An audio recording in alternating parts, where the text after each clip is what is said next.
Hi everyone, Mary Daphne here. Ever walked into a store, spotted a jacket you liked, and then saw the price tag? Ouch, $200? But wait, right next to it, a sign screams 50% off. Suddenly, that $100 seems like a steal, doesn't it? Welcome to the world of anchoring, one of the most powerful psychological tricks our brains play on us, especially when it comes to money. A few years back, I was in New York, strolling through Soho. I walked into this boutique store, and there it was, the perfect leather jacket. The price? Let's just say it was more than I'd usually spend. But the salesperson was quick to point out that it was on a limited time discount from its original price. And guess what? I bought it. Not just because it was a good deal, but because that original price set an anchor in my mind. It made the discounted price seem much more attractive. That's anchoring for you. It's not just a sales tactic. It's a psychological phenomenon that affects our everyday decisions, especially when it comes to negotiating. And today we're diving deep into it. So stick around. Let's get into it. All right, so let's get into the nitty-gritty of anchoring. At its core, anchoring is a cognitive bias. Now, I know, cognitive bias sounds like some fancy term from a psychology textbook, but stick with me. It's basically our brain's way of taking shortcuts. We all do it. We take the first piece of information we get and we hold on to it like it's a lifeline.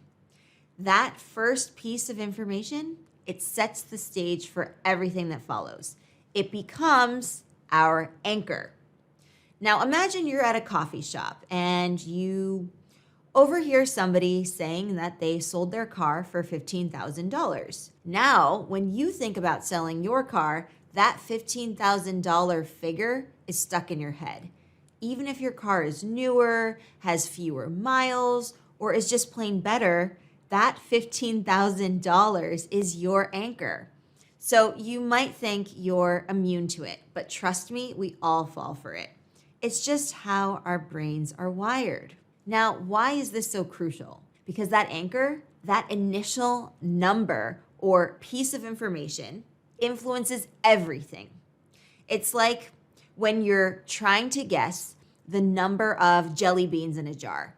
If the first person guesses 500, the next few guesses are probably going to be around that number, give or take. That's anchoring in action. It's not about logic or reason. It's about our brain's love for shortcuts.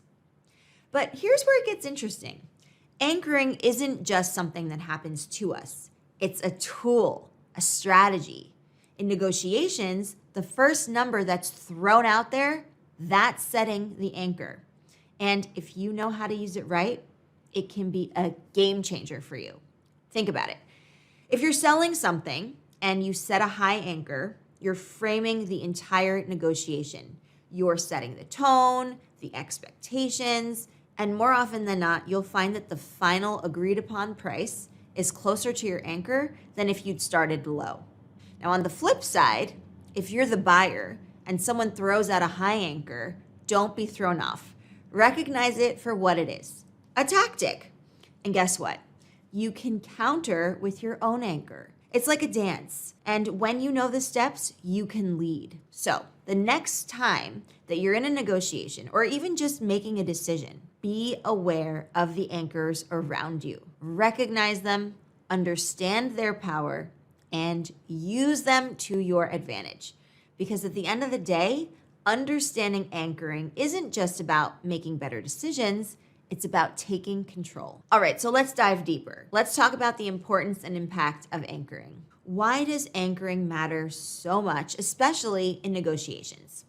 Well, think about the last time you negotiated for something, maybe a salary, a car, or even a deal at a flea market. The first number that was thrown out, whether by you or by the other party, didn't it set the tone for the entire conversation? That is the power of anchoring.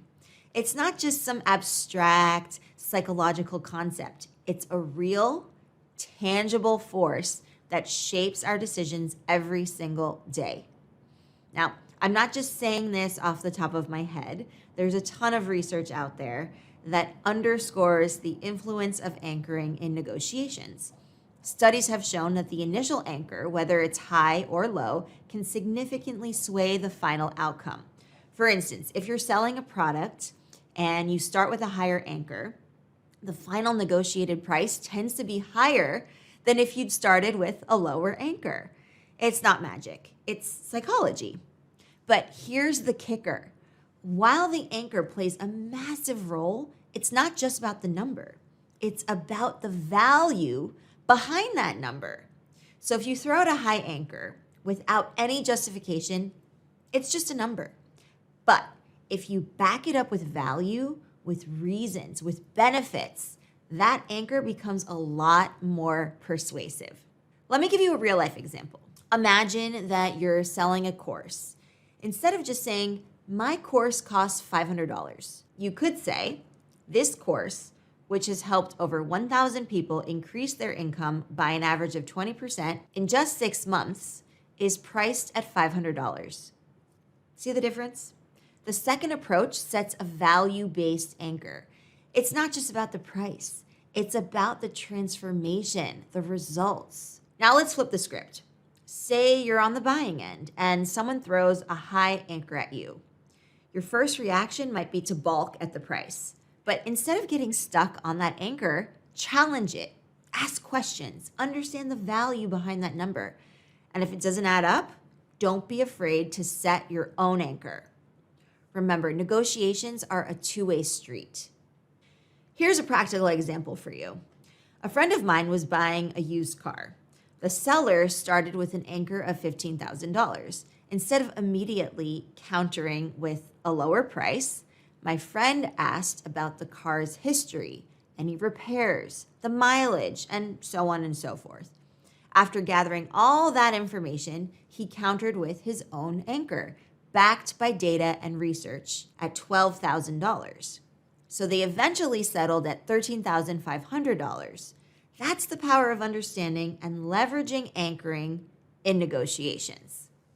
So whether you're selling or buying or just making everyday decisions, remember the impact of anchoring. It's not just a number, it's a strategy. And when you master it, you'll find yourself navigating negotiations with confidence and finesse. Let's dive into another real-world example to see anchoring in action. So picture this. You're at a coffee shop and two people are sitting at the table next to you. One of them is trying to sell a vintage camera. The seller. This camera, it's a classic. I've seen it go for $500 online. Buyer. Whoa, $500? That's a bit steep for me. Seller. With a confident smile. Well, considering its history and the quality of photos that it takes, it's a steal. But for you, I can do $400. How about $350? Meet me in the middle at $375 and it's yours. Deal. All right, so now let's break that down.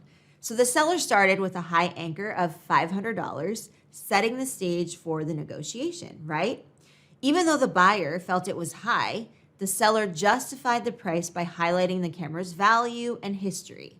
And when the seller dropped to $400, it seemed like a significant discount from the initial anchor of $500, making it more appealing to the buyer.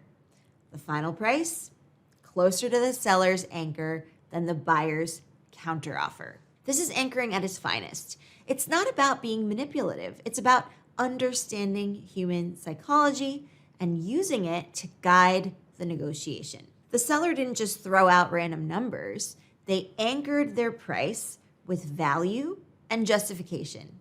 And that, my friends, is how you turn a simple cognitive bias into a powerful negotiation tool. All right, team, let's get tactical. You've seen the power of anchoring in action, but how can you harness it in your own negotiations? Let's dive into some top-tier strategies that I've personally used and seen work wonders. First and foremost, your anchor isn't just about picking a number out of thin air. It's about setting a reasonable anchor based on value. I can't stress this enough. If you're selling a product or a service, you need to know its worth. What makes it unique? What benefits does it offer? Why should someone pay your asking price? When you can answer these questions confidently, you've got a solid anchor. For instance, if you're a freelance designer pitching to a new client, don't just say, my rate is $100 an hour.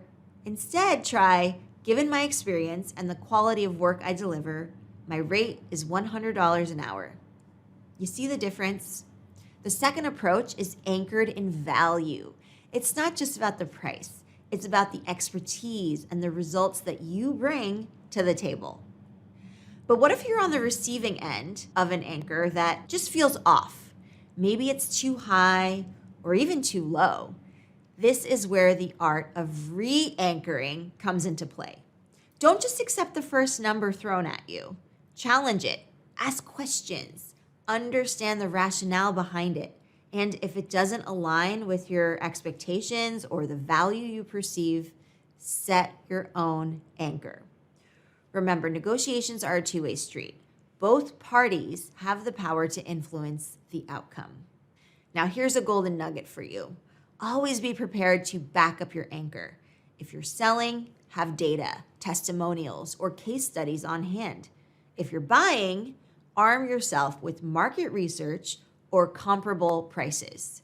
Your anchor will be much more persuasive when it's grounded in facts and evidence.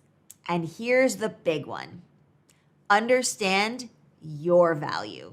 This goes beyond just knowing your product's features or your service's benefits. It's about understanding your worth in the grand scheme of things. Whether you're negotiating a salary, a contract, or a deal, you need to know what you bring to the table. What's your unique selling proposition? What sets you apart from the competition? When you have a clear grasp of your value, you can anchor with confidence. Let me share a personal story. Early in my career, I was negotiating a partnership deal. The other party threw out an initial offer that was, let's just say, less than ideal. Instead of getting flustered, I took a step back and I re-anchored the conversation around the value that I was bringing to the partnership. I highlighted my audience reach, the trust I built with my community, and the potential for mutual growth. By shifting the focus from just the numbers to value, we eventually landed on a deal that was beneficial for both sides. So as you venture into your next negotiation, keep these strategies in mind.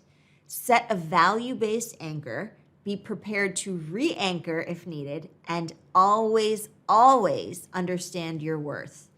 Because at the end of the day, anchoring isn't just about getting the best price. It's about creating win-win situations where both parties feel valued and satisfied. And remember, negotiation is an art. It's a dance of psychology, strategy, and understanding human behavior. But with the right tools, like anchoring, you can navigate it with finesse and come out on top. All right, team, we've covered a lot today, and I hope you're feeling as pumped about anchoring as I am. But before we wrap up, I've got something special for you. If you're serious about leveling up your communication game, you need to check out Explearning Academy. It's not just another course platform. It's a whole community dedicated to helping you master the art of communication. Imagine being part of a vibrant community where you can learn executive communication skills, hone your interpersonal prowess, and then practice it all in real-time video calls. That's right, no more awkward silences at networking events or stumbling over your words in crucial meetings. With Explearning Academy, you get a risk-free environment to practice, refine, and perfect your skills. And the best part, it complements everything you learn from my free videos. It's like having a gym membership, but for your communication muscles. Now, let's do a quick recap. Anchoring isn't just a fancy term.